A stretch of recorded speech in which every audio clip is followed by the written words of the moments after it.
girl, Nikki New, aka Nick to the New, aka Nick Murder. I'm killing with the truth. Good enough. Are you mud? I feel like I get this logo. Ah, the podcast for the people. So I wanted to come on because I am still listening to $1 Million Worth of Game. The Philly Jones, Gilly and Waldo. I think his name is Waldo or something. Wallow, excuse me, with Gilly and Wallow. And they have Will Smith. And one thing about Will Smith is that he has he has been gifted with the art of communication in regards to relaying. Oh, he's just gifted, and okay, hold on, let me come back because it's about to stop anyways. Just bravo for what I'm hearing so far. And I gotta tell you, I want to keep my glasses on for this. It's all good because I'm driving. So Will Smith, he mentioned a few points. I gotta go back. There's a 10-minute mark, 15-minute mark, and 26-minute mark. Because when he was when he was making these points, I was like, oh my god, I gotta go back and listen to it. So at one point, he was articulating the fact that he's been living in a lot of his life in fear. Now, y'all seen Will Smith? Will Smith's like 6 foot plus, voices. He's not quite light skinned, but he kind of sort of, but not as hot yellow. You know what I mean? So, but hearing him talk was one of the most, like, I exhaled. And I know it's like, as a woman, you're like, really? But I think guys need to exhale as well. I know guys need to exhale. And that's actually a lot of my work in terms of just trying to get guys in general. And it's not just the guys, it's the women, but it's us. It's black folks. Let's say it. And this is why I've been doing, this is why I feel this burning desire. I don't want to make it about me. But this is exactly the fight that I've been fighting for us to see that it is okay to not be okay. He made a point about becoming friends with his fear. And untapping into, once they became friends, untap into, Gillo said, an abundance of creativity. It's like the things that we fear the most are the thing is what is going to set us free once we're actually able to look at it, identify it, and become one, and become okay with it, and befriend it a little bit, and say, you know what, you're not too bad after all. And then you open up another avenue for just loving, more love for yourself. That's the true self-care that we don't talk about. Pampering is cute. I'm sorry, it's Gilly. I don't know why I said Gilla. I put their two names together. Forgive me, Gilly and Wallow. But this was just a powerful impact. And thank you, Will Smith, for I don't know if Will Smith does podcasts, but thank you for doing this podcast, because I'm now listening to more podcasts in the car, and $1 Million Worth of Game is a podcast that I am subscribed to. And to see, when I saw Will Smith, I was like, what? Like, okay, like Will Smith is doing a pod.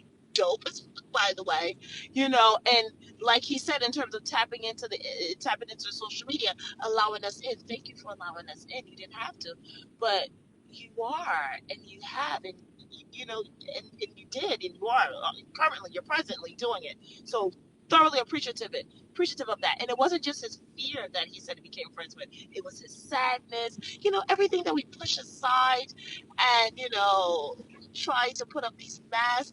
Sometimes it's okay to take a look at that and take a look at those. I was just moved. So I'm still moved by the sophistication in regards to how Will Smith is able to articulate his journey. How Gilly, great question in regards to, what or I don't know if it was Wallow. One of them asked a question in regards to, when did you feel like, as far as like the weight of the world and the pressures and having money and or the being boxed in, the black cell. The black cell, that's what it was. The black cell. The black cell was, these conditions that we have in all of our cultures. It's like our code of conduct, right? This is a part of our trauma, so to speak, or these are ways that we're evolving from. I want to say, I don't want to call it trauma. These are areas that we're now working on evolving in, meaning getting better at. The black cell, these constructs that have been placed on us. And I think that was Wallow's questions, because Wallow, I think Wallow has some Wallow was in jail. Wallow was in jail. Wallow did some time. He's free now, but he did some time in jail. So I think that was Wallow's question, which was an awesome question. Whoever the question was, thank you. And Will Smith made a perfect point. He said the black cell he said the black cell is, something about our parents do these things out of love so that we don't get jammed out in the world. That was his words, something along those lines, a little paraphrase. But he said our parents have these constructs, or our elders put these constructs on us. You know how we don't do mental health, we don't do therapy, stuff like that. You know what I mean? Just saying. Or and also other things too. But that's just one. Of course, I'm gonna put that in there because this is all you man podcast for the people. We're changing the narrative of Black mental health one podcast episode at a time. Okay, or keeping mindful of 30 minutes or less. Right? We're balancing our minds, our bodies, our souls in a practical way that suits our lifestyle. So this is all in alignment. Thank you, Will Smith. So Will Smith said, uh, sorry about that. So Will Smith said, where these things are put on us out of in love to protect us so that we don't get jammed up in life. You understand? Like the black self. You don't know what the black cell is, then you do your own research on that, or go back and listen to the podcast episode and understand what the concept with the gist of the black cell. But from my knowledge, is like these teachings that maybe our parents taught us, or we don't do this, or we carry ourselves a certain way, or we don't go, you know what I mean? If you're light skinned, you date a dark skinned person. I don't know. So he said what happens is when our parents are no, or when the people that put these teachings, or that bestow these teaching upon us, when they're no longer around, and the black cell is when you're still doing those things, and then you're doing it to your children.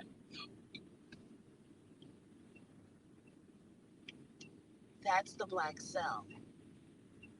Child, when I talk about, because have you ever had a moment when you're like, you start to do the things that you kind of hated that your mom did, and you're doing it to your child, and you know what I mean? Like, do you know the teachings that you were like, man, I can't wait till I get older, man, I'm not going to do this, I'm not going to do that, and then you realize later on in life that you are doing those same exact things? That's when you need to take a minute and just start doing some self-reflecting. This is the whole point of Are You Mad? Having these honest conversations, B. Thank you, Will. Oh my God, I'm right now, Will Smith has always just been kind of like that guy in terms of, we all have our skeletons in the closet and so forth and so on. But when he's just always just been, Will Smith, you're not for nothing, though. I know you know.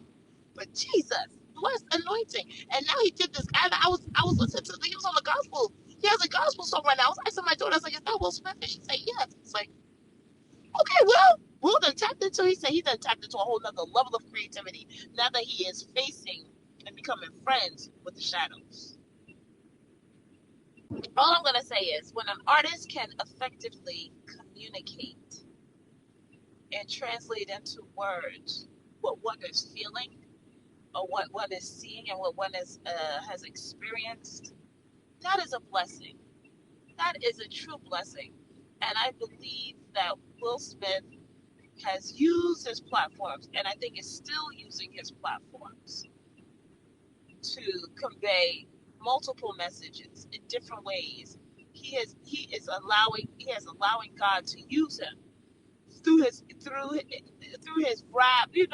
He always knew he was fly. Like he's using his gifts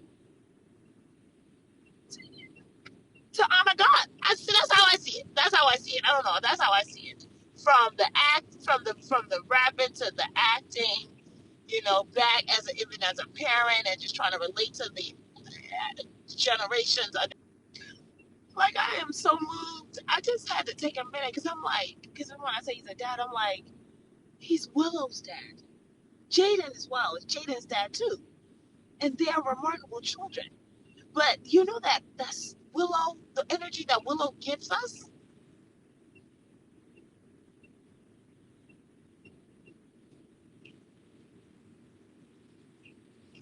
That Wait a Minute song, I will be 42 this summer, okay? In my big age. Wait a minute! I think I lost my consciousness in this dimension. But I'm here right now. Like, oh, bless this family, bless these people. They are just using whatever God has put in them, and they're just giving it to us. God bless them. Oh, I'm sorry. I'm touched.